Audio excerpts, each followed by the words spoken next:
오늘 추수감사 주일로 마치는데 특별히 우리는 인생 전체를 구원받은 감사로 살아야 합니다만 감사는 또 반드시 또 기쁨과 함께 감사로 살아야 합니다.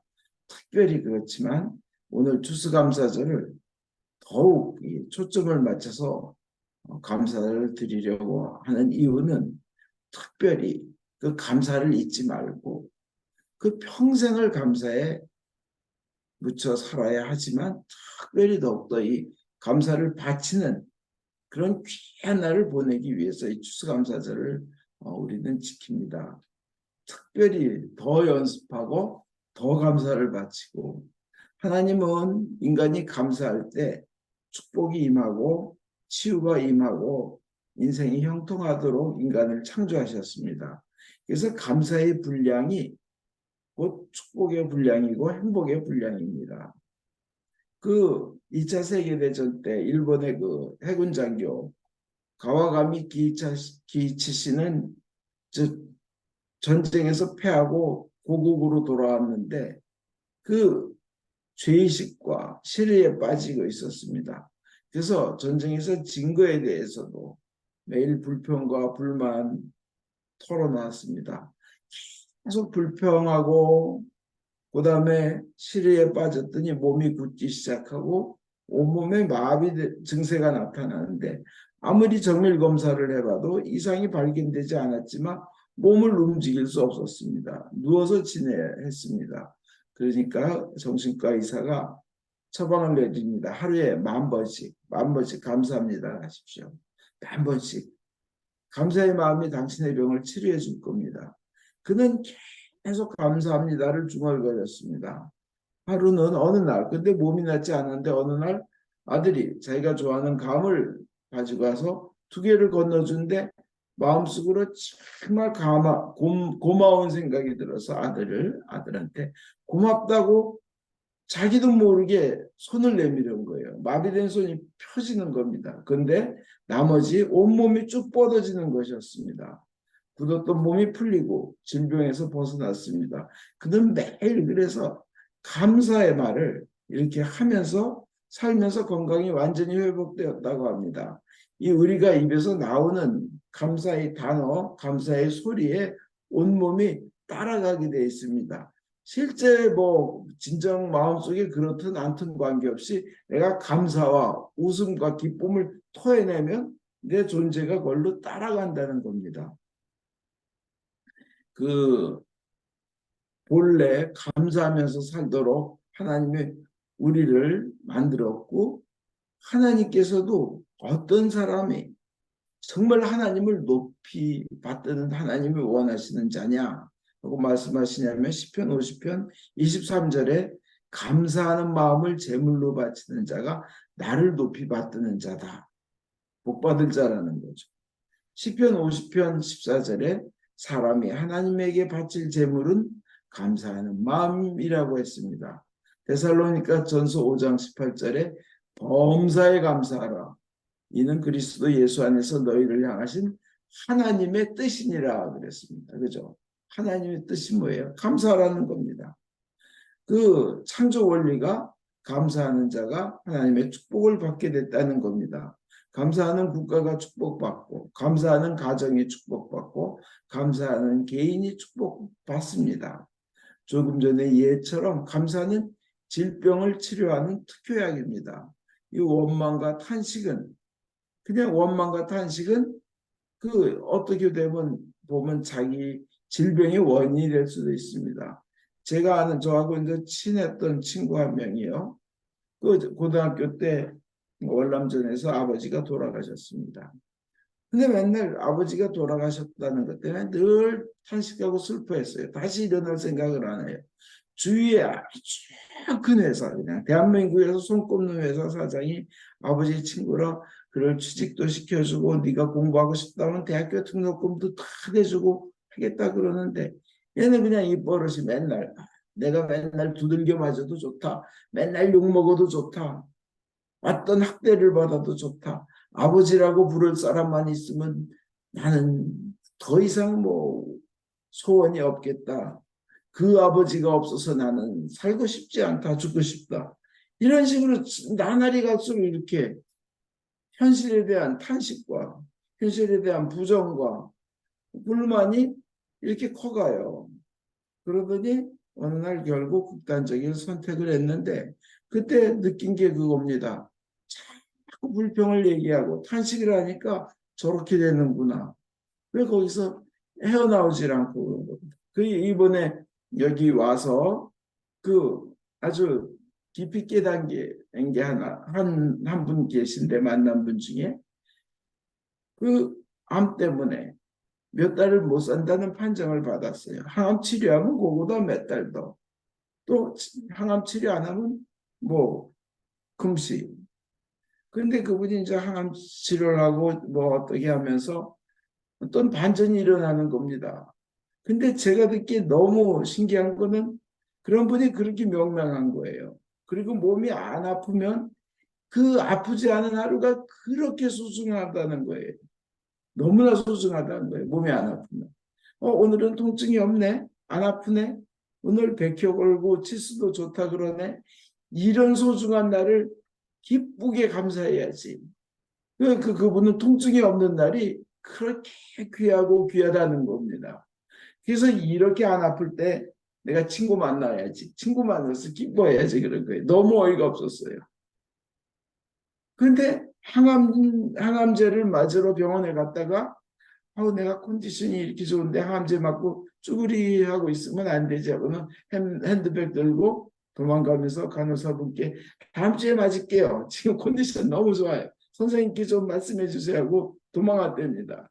제가 옆에서 크게 느낀 것은 우리 대부분은 통증이 없는 나날을 보내면서 그렇게 소중한 줄 잘 모른다는 거예요. 네? 그러니까 얼마나 감사한 일인지 그걸 모르면서 그냥 살고 있다는 겁니다.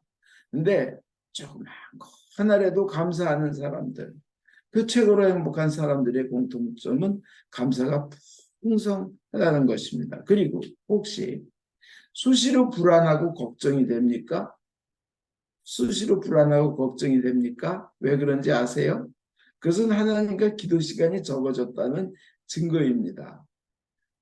하나님 이름 많이 하면서도 기도하지 않으면 불안하고 걱정이 싹 듭니다. 그러나 기도를 많이 하면서 특히 감사 기도를 많이 하면 불안은 물러가고 희망과 평안으로 영혼은 채워지는 줄 믿습니다. 그럼 오늘 추수감사를 저기에서 추수감사에 관련해서 언제 드려야 되나 우선 생각해 보겠습니다. 이거는 잘 다루지 않는 그냥 성경의 특별한 부분만 뽑아서 감사는 언제 드려야 하나? 신속히 미루지 말고 드려야 합니다. 출애굽기 22장 29절에는 너는 너희 추수한 것과 너희 짜낸 즙을 드리기에 더디게 말지며, 그러니까 딜레이하지 말고 연기하지 말라는 거예요. 맥추절에 보리를 거두어 드렸어도 하나님께 바로 감사의 제사를 드리고, 가을에 추수를 다 하고 난 다음 그 초막절에도 7일간 그 초막절을 보내는데 추수하든지 즙을 짜든지 첫 번째 것을 하나님께 신속히 드리라는 겁니다. 어떤 사람이 주식에 돈을 넣어놓고 11조를 내려고 하는데 11조를 더 뻥 튀겨가지고 주식시장에서 해서 더 받은 걸 드리면 됐지 하고 드려야 될 시간에 안 드렸는데 반토막이 나더라는 겁니다. 그래서 하나님 거는 먼저 빼놔야겠다. 그런 생각입니다. 요새 보면 열심히 교회 다닌다면서도 가족이다, 축구다, 뭐 여행이다 이런 취미생활 때문에 주님에 대한 감사를 그 뒤로 미루고 그런 행사 위주로 사는 사람들이 있는데 하나님께서는 그 자세를 보십니다.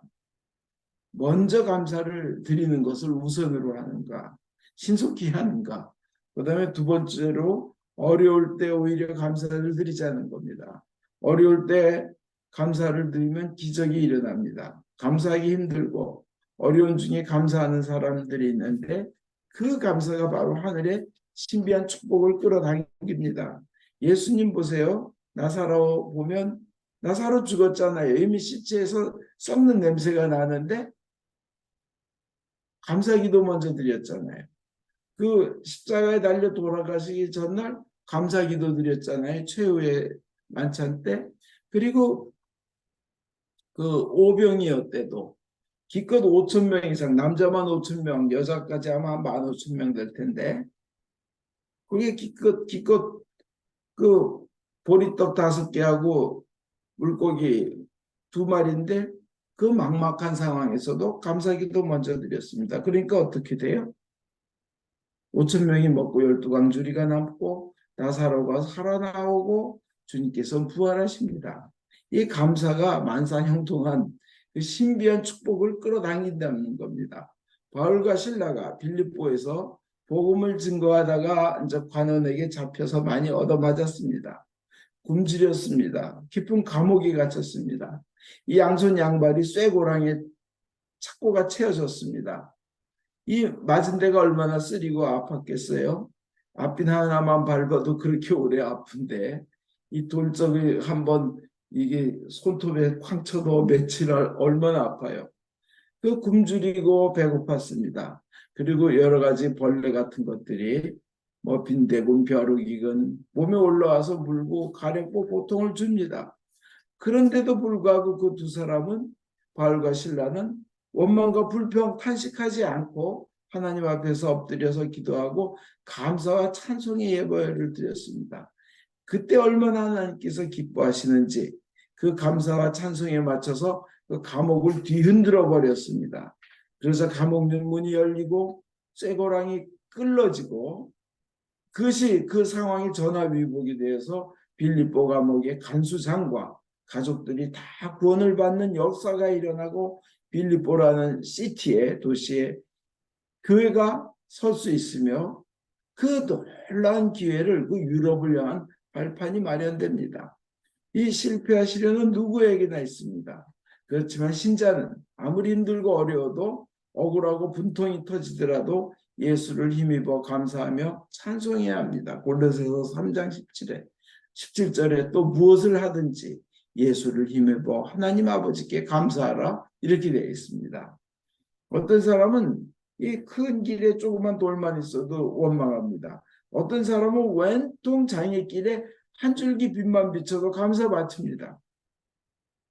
어떤 사람은 좋은 집과 좋은 음식 그냥 먹고 즐기면서도 인생이 괴로워 허무해 기쁜 일이 하나도 없어, 이렇게 말하는 사람이 있는가 하면 아주 좁은 집에서 그냥 비좁게 살고 간신히 끼니 일을 해결하면서도 즐거워서 진심으로 하나님께 감사하는 사람들이 있습니다.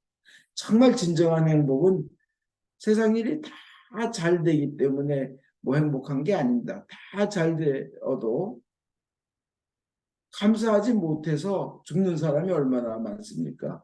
권력의 최고 자리에 대통령이 되고도, 또 최고의 인기인이 되고도, 또 국가 대표 선수가 돼서 최고의 상을 받고도 자살하는 사람이 얼마나 많은지 모르는데, 그는 감사가 부족해서 그렇습니다. 그러다가 괴로움이 있어도 하나님께서 주신 것을 감사하면 세상은 감사로 가득 차게 되는데, 천국은 그런 감사하는 사람들이 있는 곳이 천국이라고 합니다. 그 빌립보서 4장 6절에 아무 걱정도 하지 마십시오. 언제나 감사하는 마음으로 기도하고 간구하며 여러분의 소원을 하나님께 아뢰십시오, 이렇게 얘기하잖아요. 아무 걱정도 하지 말라. 그러면 인간으로서 상상할 수 없는 하나님의 평화가 여러분의 영혼, 마음을 채울 것입니다 하잖아요. 이 하나님께서는 우리의 감사를 기억하는 곳을 마련해 주셨는데, 그게 천국입니다. 어떤 아주 부유한 분이요, 싸구려 시계를 항상 차고 다녔다고 합니다. 사람들이 좋은 시계 좀 차시죠 그런데, 아니야, 이건 나에게 귀한 거다. 왜요? 그 싸구려 시계는 자기 자식이 사줬다는 거예요. 자식이 힘든 시절에도, 자기도 힘든 시절에 자식이 어려운 중에도 아버지를 생각해서 사주었다는 거예요. 그래서 그 시계 뒤에는 자식의 정성이 얼마나 고마운지 이 시계를 볼 때마다 말로 다 할 수가 없는 그냥 그 감동이 일어나서, 자식이 부모를 생각하고 있다, 자식의 마음속에 부모가 있다, 그 정성이 얼마나 고마운지, 이 눈물 나게 고마워서 그것을 항상 차고 다닌다는 것입니다. 사람도 그렇습니다. 하물며 하나님께서는 모든 것을 만드시고 가지고 계신 부유한 분이시지만 우리 한계가 있는 부족한 피조물이 우리가 어렵고 부족함에도 불구하고 하나님께 감사하면 그 아버지처럼 그렇게 우리를 기억하시며 그 보답해 주시는라는 겁니다. 그것이 천국이라는 거예요. 감사하는 자에게 마련한 것이. 하나님은 감사를 통해서 하나님이 살아계시고 하나님의 복 주시는 하나님이신 것을 사람들이 인정하길, 신자들이 인정하기를 원하십니다. 복 주신 하나님 맞습니다. 그 다음에 그럼 어떻게 감사할 것인가? 뭔가 하나님 앞에 가지고 나와야 그 조금 전에 이제 언제 감사할 건가는 신속하게 감사하고 어려울 때 감사하자. 일반적인 건 빼고 좀 특이한 부분만 얘기했습니다. 이제 어떻게 감사할 것인가? 뭔가 하나님 앞에 들고 나와야 됩니다. 그럼 걷다가 하나님이 보태서 넉넉하게 해주십니다. 이 오병이의 기적도 애가 뭔가 들고 나왔으니까 5천 명 먹이고도 12방울이니까 남는 기적이 생겼던 것처럼 뭔가 주님 앞에 바칠 거 들고 나와야 된다는 것입니다. 그러면 기적이 베풀어지는데 그 바치는 마음이 먼저 있어야 돼요. 출애굽기 23장 15절에 빈손으로 내 얼굴을 보지 말지니라. 이 말씀 뭐예요? 빈손 들고 나가서 아무리 기도해봤자 이것은 제사입니다 하고 제사 받자 소용이 없다는 겁니다. 아니 빈손으로 내 앞에 오지 못한다. 공수로 오지 못한다. 이 말씀은 뭐예요? 우리들은 끊임없이 우리가 가진 것으로 하나님께 감사를 드려야 한다는 거예요. 왜냐하면 육체를 지닌 인간이고 물질로 구성된 인간이기 때문에 영혼, 육, 세 가지가 다 있어야 되는 거예요. 그죠? 출애굽기 34장 20절에도 아무도 빈손으로는 내 앞에 나타나지 못한다 그랬어요. 그 다음에 신명기 16장 16절에도 네 하나님 여호와의 택하신 곳에서 여호와께 보이되 공수로 빈손으로 여호와께 보이지 말고 했습니다. 들고 오라는 거예요.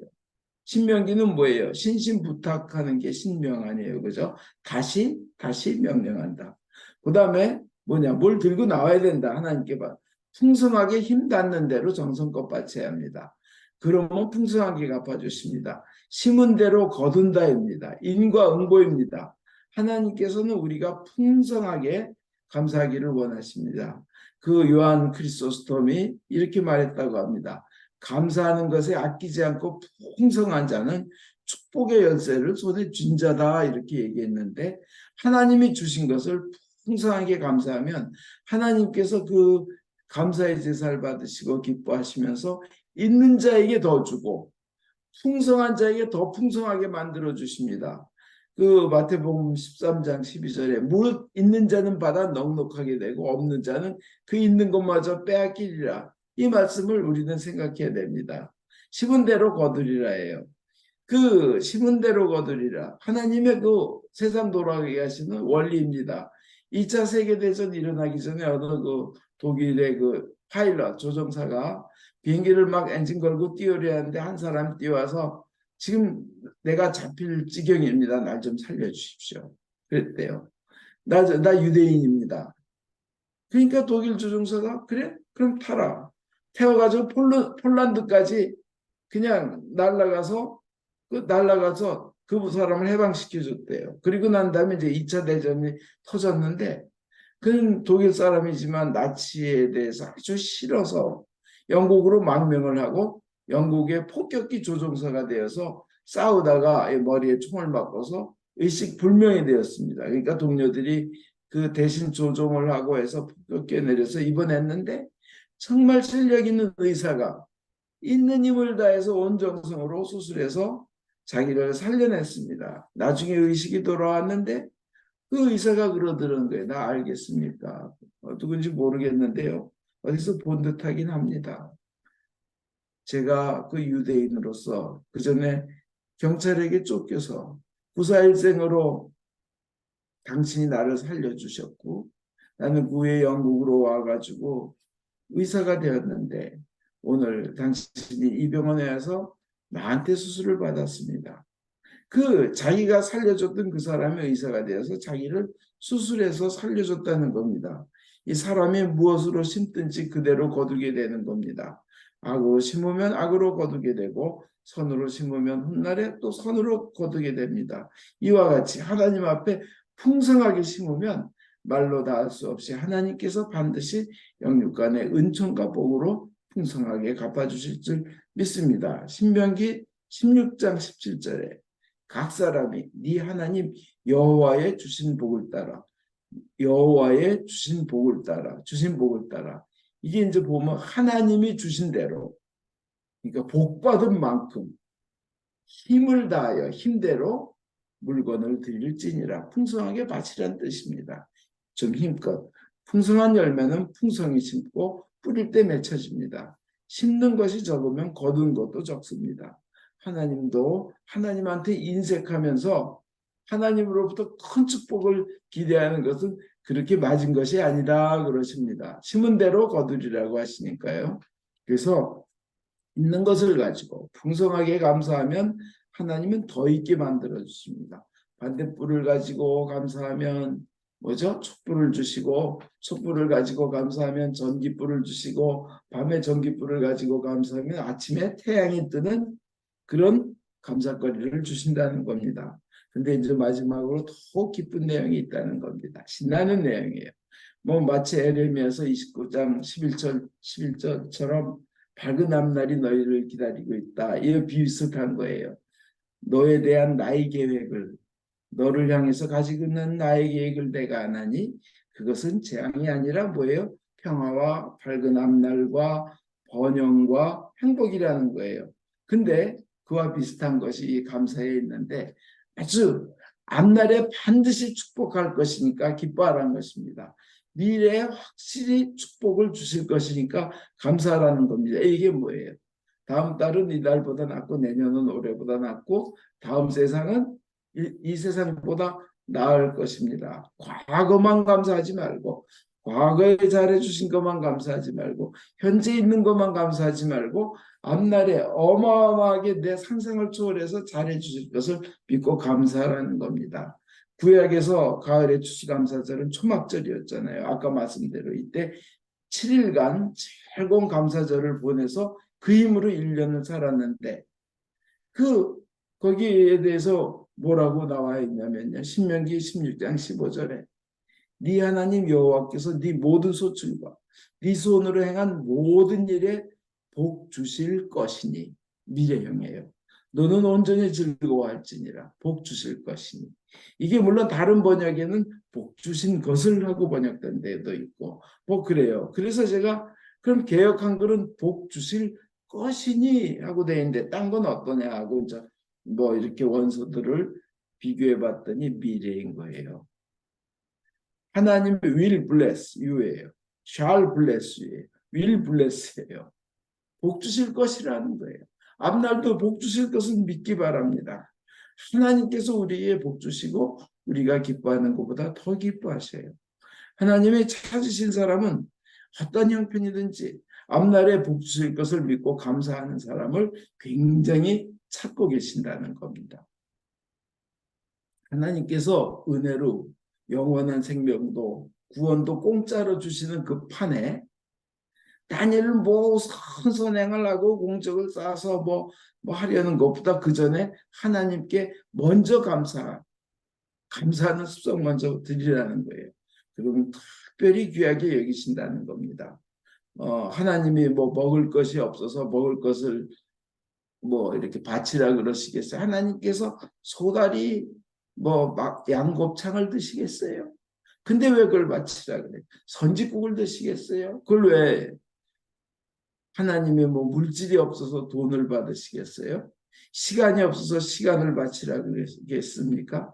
아니에요. 우리가 소중하다고 생각하는 그것으로 하나님께 감사하라는 겁니다. 그러나 하나 보신다는 거예요. 그 또 모든 거, 내 생명, 내가 이 발 딱 붙이고 서 있는 지구, 이 공짜로 쓰는 공기, 이거 다 하나님한테 공짜로 받았다는 걸 인정하냐는 거예요. 그래서 그게 감사하냐는 거예요. 그것으로 감사하면 하나님께서 그 풍성한 축복을 주실 것입니다. 풍성히 감사하시고 풍성한 축복 받으시기를 예수 그리스도 이름으로 축원드립니다. 아멘.